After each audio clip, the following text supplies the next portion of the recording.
Hello everyone, welcome back to my channel. My name is Mila, your Alexandrian Archives, and today I wanted to do a video. It's dark outside, so I'm filming this at a very not usual time, not the usual time that I film my videos at, because usually I film it on a weekend, like during the day on the weekend. It is Sunday, but usually it's during the day. Usually the sun is out and nice lighting, but today we're gonna have to work with this because I don't know when I'm gonna have time next weekend. Who knows what's gonna happen, right? So and I have like most of the books here, so might as well just get it done and get it out of the way for the next video. So today I'm talking about why I've only bought 9 books this year for myself. I've bought books for like my brother and my sister and stuff, so I'm not counting those. But in terms of Bookstagram and BookTube and the whole thing about book consumerism, why I have only bought 9 physical books for myself. I have 7 here. 2 of them are downstairs. I'm too lazy to get them, but I will pop their covers up on the screen when I'm talking about them. So this is known in no particular order because I cannot remember the order that I bought them in, because, you know, some of them came out later, some of them came out early on, but I only got them until now, so it's a whole thing, right? I'll just go through the stack and talk about the books and why I bought them. Have I read them? Am I currently reading them? Do I have plans in the near future to read them, etc., etc.? So, without further ado, roll the intro.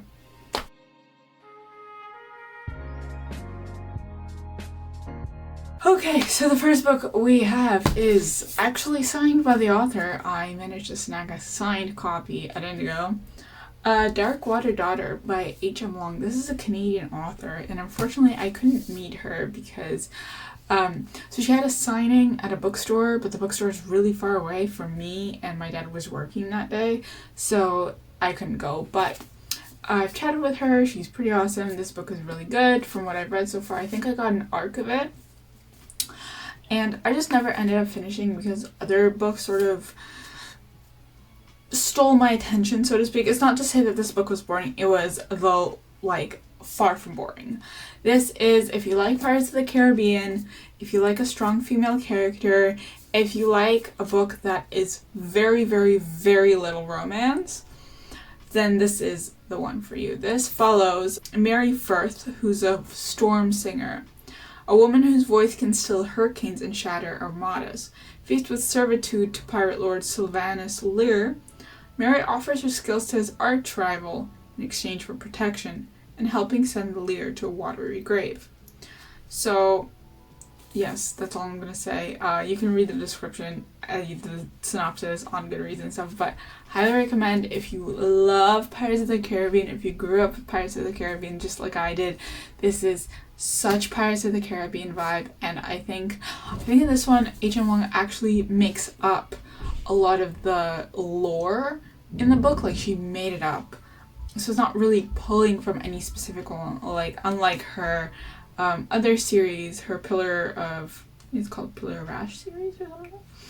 Her quartet, which pulls from Norse mythology a lot, sort of the old gods, new gods versus like sort of the Vanir and the Asgardians kind of thing. So definitely check this one out. I highly recommend. As I said, I did start the arc, but then I sort of went on to other books. So yes, definitely highly recommend. I think this would be good for like wintry vibes, because there's a lot of like winter vibes in this. It's cold all the time, I think, as far as I remember. So yes, Dark Water Daughter is book 1. It's the first book in a series, I want to say duology, but I'm not even sure, but it says book 1 of the Winter Sea. Also, this cover, oh my god, I am obsessed. But yes, that's that. The next book I got is the Homeric Hymns, and this one I got from Amazon, and I know I'm always like, I am limiting my Amazon usage and limiting my Indigo usage, but I live in a place where it's very limited in bookstores and secondhand bookstores especially. So I have to make do with what I have. And Indigo never has these in stock, so I had to go around another way. This is the Homeric Hymns, a translation by Michael Cruden. This is the Oxford World's Classic Edition. And I bought this because I wanted to do a video a bit later on, still in the very, very bare bones research phase, about like Persephone and Hades and Demeter and their depiction in modern culture. It's more of a video essay, but that's definitely like a maybe next year thing. I don't know if it's gonna come out this year. I can't really tell you, but yes. So this is the next one. It's very short, and I think the translation is fantastic. I really enjoy reading these. I'm reading bit by bit, and underlining and tabbing. So yes, the Homeric Hymns is book 2. The next book I have is one I haven't read, but I did start it because I also got an arc of it, but again, I never really continued it, and other things caught my attention. This is the Judas Blossom by Stephen Arian. This is ancient Persia during the invasion of the Mongol Empire's invasion of Persia. So this is a reimagining. And first off, this cover. Can we just thank you very much? Second off, why am I not hearing more about this? I need people to get on this. Oh, excuse me. I'm obsessed with this cover. Absolutely and utterly obsessed. Judas Blossom, book 1 of The Nightingale and Falcon. From what I've read, it's like really good. This is a chunker, and I'm kind of intimidated, but once I get into books, I can read them really quickly. I just have to actually get into it. As I said, I have not finished this one, but I haven't even finished any of these because I just don't. I'm such a mood reader. It's kind of annoying, honestly, to be honest. Like it's annoying how much of a mood reader I am. Anyways, so that was book 3, Judas Blossom. The next book I have is the one, the only, Percy Jackson and the Olympians, Chalice of the Gods. This is the 6th Percy Jackson book that is set after the Trials of Apollo.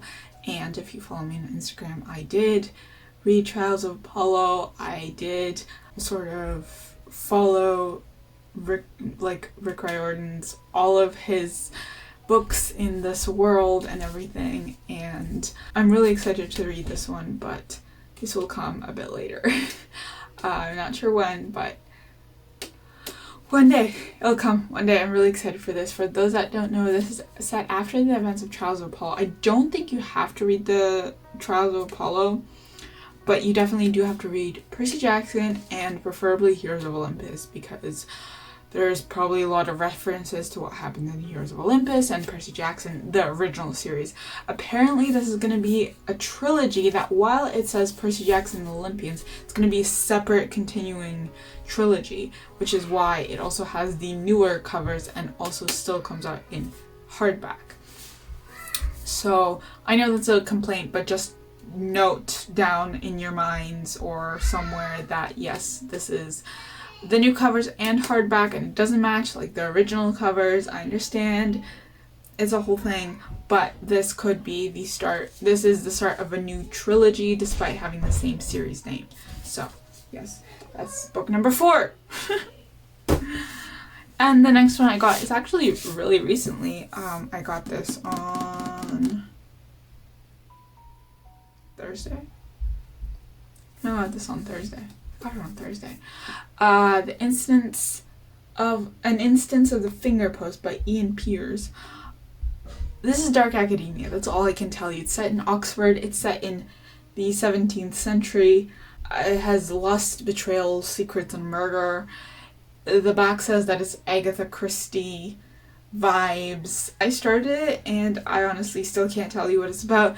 The narrative is giving Frankenstein, but don't quote me on that because I read Frankenstein in like 10th grade, so it's been a while. And I feel like I definitely enjoy Frankenstein more now than I did before because when I read Frankenstein, it was very deep into my fantasy phase, I think. I thought Frankenstein was so boring, but don't judge 10th grader Mila for that, please. So yes, I honestly have no clue what this is actually about. I am going in blind. It is a chonker. I am intimidated, but I will get through it and I will update you guys. That is book number 5. Book number 6 is... Actually, I'm going to talk about this a bit later. Book number 6 is The Odyssey by Homer. This is the Emily Wilson translation. And if you're a non-classicist, you're probably wondering, why do you have so many copies of the same book? Because you have 3 copies of the Odyssey and 2 of them are the same translation. Translations. That's what. And Emily Wilson is the first woman to translate the Odyssey into English, which is a huge thing in the classics world, because if you look at all the other translations, they're all done by men. So the fact that this is a woman is huge, and she recently published her translation of the Iliad, and I haven't bought it because it's in hardback and that's expensive. So yes, I am reading it. I'm annotating it. You see those tabs? I am enjoying myself. I am almost past the Taiyaki, the first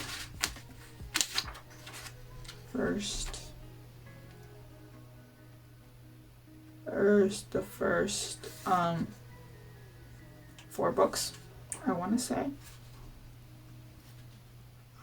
Yes, the first 4 books? Is that 4 books or is it 5 books? I thought it was 5 books.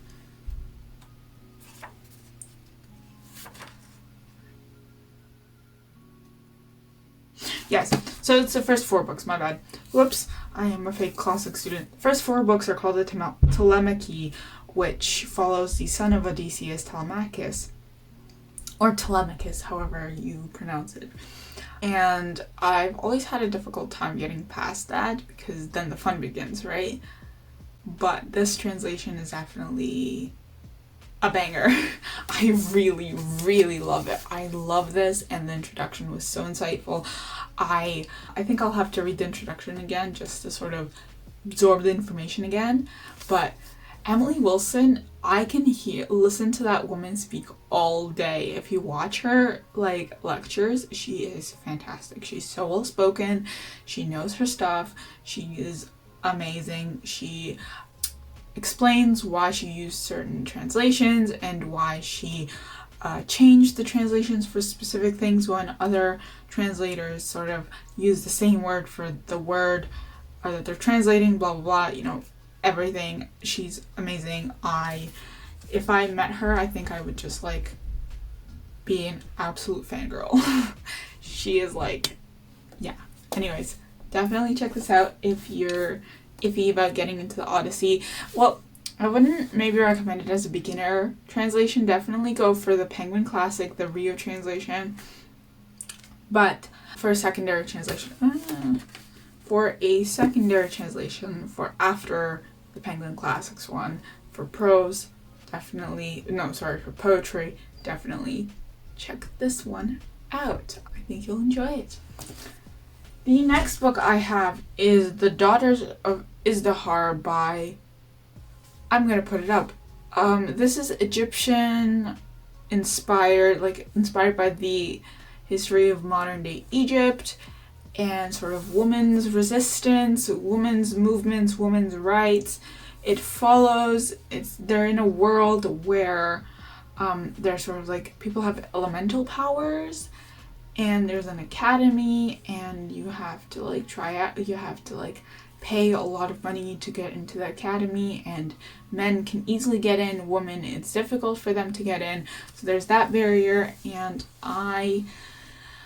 as I said, I haven't finished any of these, but I did start it, and I think it's fantastic, and I think the author really captures feminine rage really well.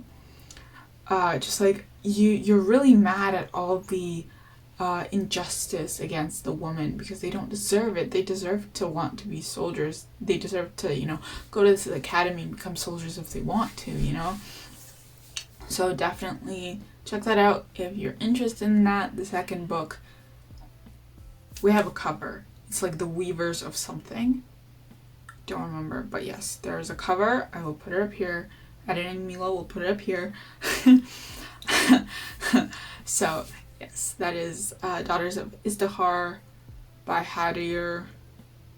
Oh my god, I forgot her name. I'm so sorry, but anyways. And the last book that I bought is Persians by Lloyd Welland-Jones.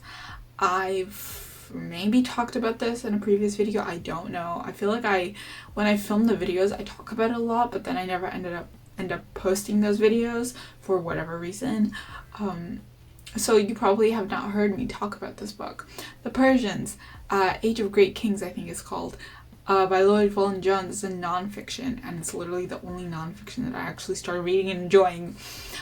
And this one sort of takes more of the Persian text and Persian accounts into account when describing the Persian world and how the empire came to be and everything, and how it ultimately fell apart when, you know, Alexander of Macedonia came in and conquered the empire. And it's written in a really accessible manner. My friend Erica has an interview with the author, and I feel like this is a very good introductory book for Persian, for those that don't know a lot about Persia, because, as I said, very accessible language. And my friend Erica, who's actually a classicist by, you know, education, like she has a BA in classics, didn't know a lot about the Persians, and not as much as she did for Greece and Rome, right?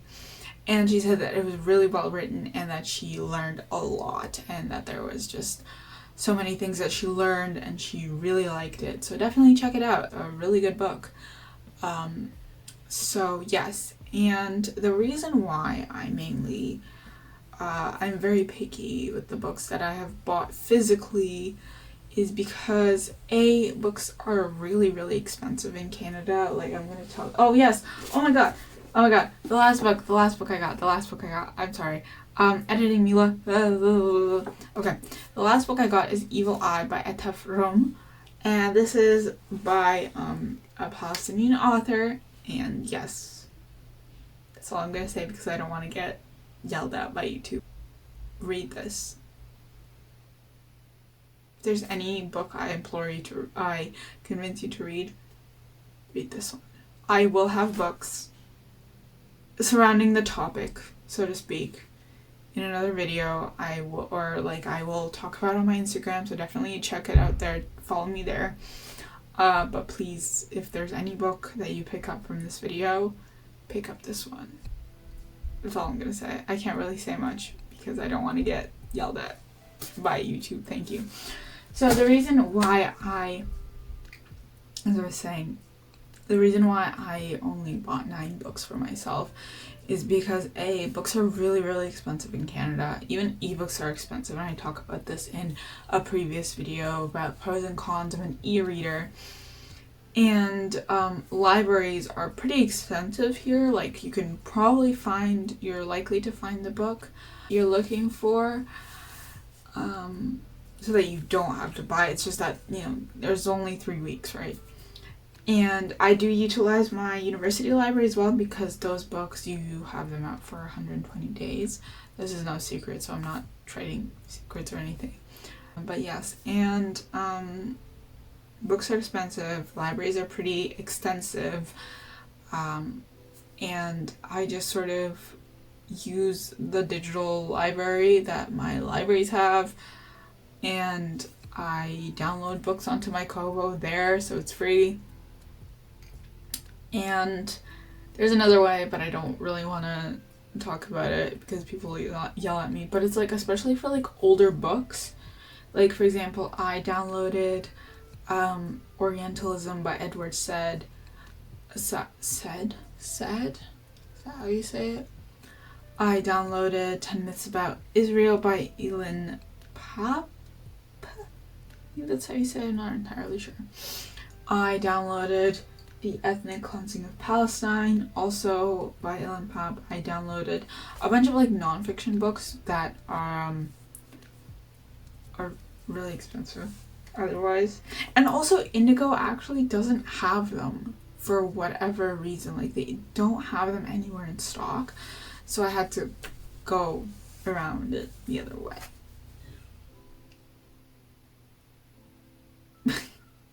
I know. I work at a library and I'm literally a booktuber and I'm talking about like not the best way to get books, but yes, that is it for this video. I hope you enjoyed it. Do let me know what books you bought, if you bought a lot this year, if you bought less than usual, if you have a Kobo like me and you utilize the library. If you're able to, please go get a library card. It's the last sort of third,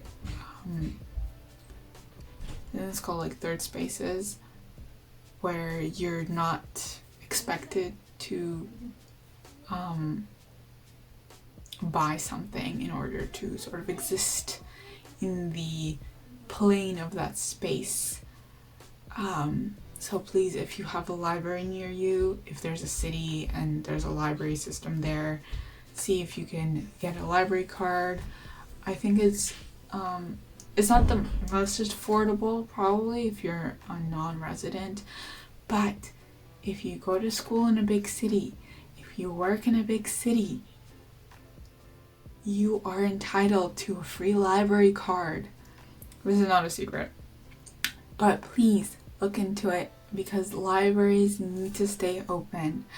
We need to have these free spaces where you're not expected to buy things, because these spaces are going up, they're disappearing, and it's not harmful to just adults and students, it's harmful to teens and children as well. Please, please, please utilize your libraries, please. And talk to your librarians, okay? They're always going to be enthusiastic about books, please. Anyways, I'll see you in the next one. Happy reading.